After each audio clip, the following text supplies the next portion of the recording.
20 থেকে 25 মিনিটের মতো আমাকে একটা রুমের ভিতরে আমাকে বেল দিয়ে পিটিয়েছে, লাথিয়েছে। এয়ারপোর্ট আমার বাবার ক্ষমতা আছে, এয়ারপোর্টে চাকরি যদি দিতে পারতাম। মরণভেদী ক্যান্সারে আক্রান্ত ফেরদৌস নিজের চিকিৎসার খরচ, পাশাপাশি পরিবারের দায়িত্ব সবকিছু সামলাতে দীর্ঘদিন ধরে খুঁজছিলেন একটি চাকরি। এর মধ্যেই সামাজিক যোগাযোগ মাধ্যমে চোখে পড়ে এয়ারপোর্টে চাকরির বিজ্ঞাপন। সিকিউরিটি গার্ড, চেকার ও সুপারভাইজার সহ বিভিন্ন পদে সরাসরি নিয়োগের কথা বলা হয় বিজ্ঞাপনে, কিন্তু ছিল না কোনো নিয়োগদাতা প্রতিষ্ঠানের নাম। চাকরির আশায় বিজ্ঞাপনে দেওয়া নম্বরে যোগাযোগ করেন ফেরদৌস এবং তাদের দেয়া ঠিকানা মতো উত্তরার অফিসে যান ফেরদৌস। সেখানে গিয়ে জানতে পারেন প্রতিষ্ঠানটির নাম মিলেনিয়াম গার্ড সার্ভিস লিমিটেড। জানানো হয় চাকরি নিশ্চিত করতে দিতে হবে লক্ষাধিক টাকা, কিন্তু এত টাকা সঙ্গে না থাকায় শেষ পর্যন্ত নগদ 17,000 টাকা জমা দেন ফেরদৌস। নক করার পর অপোজিট থেকে আমার সাথে একজন কথা বলছে, ওনার নাম হচ্ছে ফজলে রাব্বি। তো বললো যে, আমি বললাম যে প্রসেসিংটা কিরকম কি, বলে যে আপনি সরাসরি চাইলে অফিসে আসতে পারেন, আর অফিসে এসে যোগাযোগ করেন। আমি আসছি প্রথম এয়ারপোর্টে চেকম্যান হিসেবে। পরে আমি বললাম যে আমার তো ব্রেন ক্যান্সার ভাই, আমার অপারেশন করছি কিছুদিন হয়েছে, আর তো ট্রিটমেন্ট চলে, তো ও জায়গায় যদি কষ্ট হয়, বলে যে হ্যাঁ ও জায়গায় কষ্ট আছে, আপনি তো ওটা করতে পারবেন না। পরে বলে তাহলে অফিসিয়াল একটা ব্যবস্থা আছে, সেক্ষেত্রে আপনার বিভিন্ন ধাপে ধাপে আছে। তো আপনাকে প্রথম আমার কাছ থেকে ওই টাকা নিচ্ছে 17,000। পরে বলছে যে আপনি তো অসুস্থ, অফিসিয়াল একটা কাজ আছে, আপনাকে অ্যাডমিন ম্যানেজার হিসেবে দিব। পরে ফেরদৌসকে এয়ারপোর্টে চাকরি না দিয়ে দেওয়া হয় একটি ফেসবুক পেজ পরিচালনার দায়িত্ব। আর সেই পেজে হুবহু এয়ারপোর্টে চাকরির বিজ্ঞাপন দেওয়া, আগ্রহীদের অফিসে ডেকে আনা, এরপর তাদের কাছ থেকে টাকা নেওয়াই ছিল তার মূল কাজ।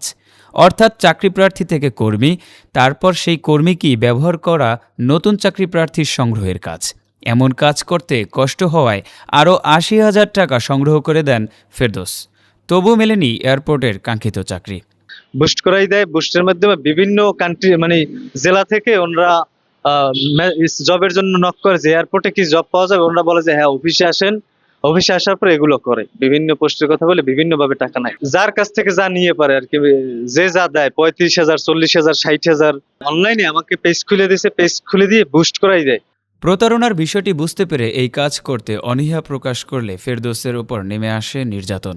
শেষ পর্যন্ত বিষয়টি জানিয়ে উত্তরা পশ্চিম থানায় লিখিত অভিযোগ করেন তিনি। এ জায়গায় আপনি স্যালারি পাবেন 30 থেকে 35,000 টাকার মতো, আপনার আরো 80,000 টাকা এটার সাথে অ্যাড করতে হবে। তো ওনাদেরকে বললাম যে ভাই আমার তো ওই যে টাকাটার কোনো ডকুমেন্টস দিল না, মিলেনিয়াম কোম্পানিকে আমাকে এই ডকুমেন্টসটা দিবে, সবকিছু যেরকম ওইটা দিছে প্রথমটা ওটাকে দিবে। উনি আবার কি করছে, সিওর এই বিষয়টা জানাইছে যে ও তো এরকম এই বিষয়টা নিয়ে বাড়াবাড়ি করতেছে। বলছে ভাইয়া তুমি সকালে অফিসে আসো, এটা তো অফিসিয়াল কথাবার্তা, তুমি ও জায়গায় কেন বলো। তো আমি অফিসে আসলাম, আমাকে প্রায় 20 থেকে 25 মিনিটের মতো আমাকে একটা রুমের ভিতরে ডকুমেন্টস দেওয়ার পরে আমাকে বেল দিয়ে পিটিয়েছে, লাথিয়েছে। এটা ওই যে আমাকে অনেকক্ষণ মারা হয়েছে, ঠিক আছে।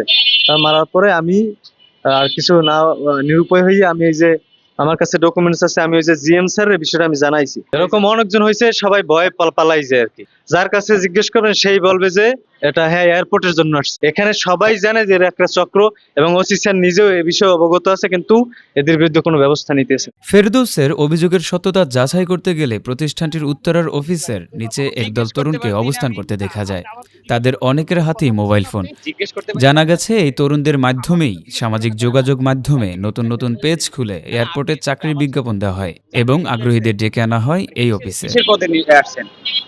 বলতে পারেন না, সমস্যা নাই তো ভাই। আপনি তো আপনি সাংবাদিক হয়ে তো আপনি হেনস্থা করতেছেন আমাদের। ক্যামেরা নিয়ে উপস্থিতি টের পেতেই নিচে থাকা তরুণদের মধ্যে শুরু হয় সতর্কতা। এরপর অফিসের ভেতরে প্রবেশ করতেই দেখা যায় এয়ারপোর্টে চেকার পদে চাকরির জন্য এসেছেন এক কিশোর। কিসের জন্য আসছেন? চেকপোস্টে কিসের? তার সঙ্গে কথা বলতে গেলে ভিডিও ধারণে বাধা দেন অফিসে থাকা কয়েকজন কর্মী। সাংবাদিক পরিচয় দেওয়ার পরও ক্যামেরা বন্ধ করার জন্য চাপ দিতে থাকেন। এমনকি ক্যামেরা ও মোবাইল ছিনিয়ে নেওয়ার চেষ্টা করা হয়। আপনি গায়ে হাত তুললেন কেন? আপনি গায়ে হাত তুললেন কেন? এই আপনি গায়ে হাত তুললেন কেন? না আপনি গায়ে হাত তুললেন কেন? না দাঁড়ান, আপনি গায়ে হাত তুললেন কেন? এই যে সে আমার গায়ে হাত তুললেন কেন? তুমি বসো। গায়ে হাত তুললেন কেন? আপনি গায়ে হাত তুললেন কেন?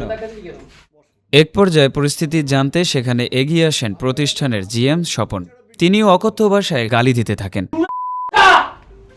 এই আপনি মোবাইলে ক্যামেরা বন্ধ করেন। আপনি কি রেকর্ডিং করতে আমরা যাচ্ছি। আপনি হ্যাঁ। অ্যাসাইনমেন্ট দেন। হ্যাঁ অ্যাসাইনমেন্ট দিচ্ছি তো, আমরা সব দিব, বন্ধ করেন, আমরা সব দিব, আমরা সব দিব, আমরা সব দিব। প্রতারণার বিষয়ে জানতে চাইলে জিএম স্বপন সব অভিযোগ অস্বীকার করেন।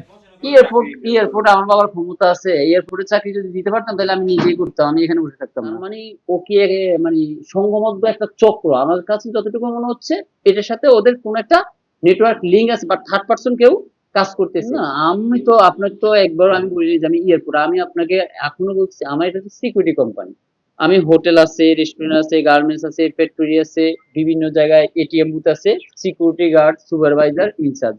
শুধু ফেরদৌস নন, এখানে চাকরির আশায় আসা আরও অনেক তরুণের সঙ্গে কথা বলার চেষ্টা করা হয়। কেউ এসেছেন চেকার পদে, কেউ নিরাপত্তা কর্মী হতে, কেউ বা সুপারভাইজার পদে। বরিশাল থেকে আসা আবির, সুমন ও শাহাদাতের অভিযোগও প্রায় একই। সামাজিক যোগাযোগ মাধ্যমে চাকরির বিজ্ঞাপন দেখে যোগাযোগ করেন তারা, এরপর ডেকে আনা হয় এই অফিসে। আপনাকে বিমানবন্দরে চেকপোস্টের দায়িত্ব দেব, আপনি চেকপোস্টে কাজ করবেন। পোলাবাহিনী তাদের কথা না শুনলে পোলাবাহিনীদেরকে তারা মারধর করে। পরে দেখতেছি যে অনেক ভাই ঠিক আছে এইভাবে টাকা যার থেকে জানিয়ে পারে, কেউ থেকে 40,000, কেউ থেকে 35,000, কেউ থেকে 60,000, আমার থেকে 24,000 টাকা নিচ্ছে। 16 আর 8 24। আমার একটা কলিগ তো মার্চে তারা, কলিগটার নাম হলো ফেরদৌস।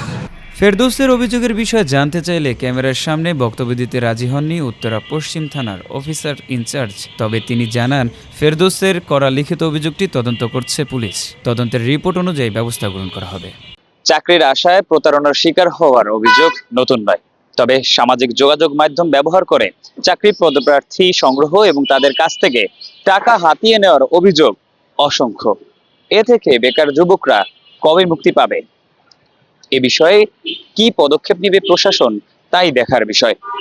হোসাইন সিপাহী, সময়ের কণ্ঠস্বর, ঢাকা।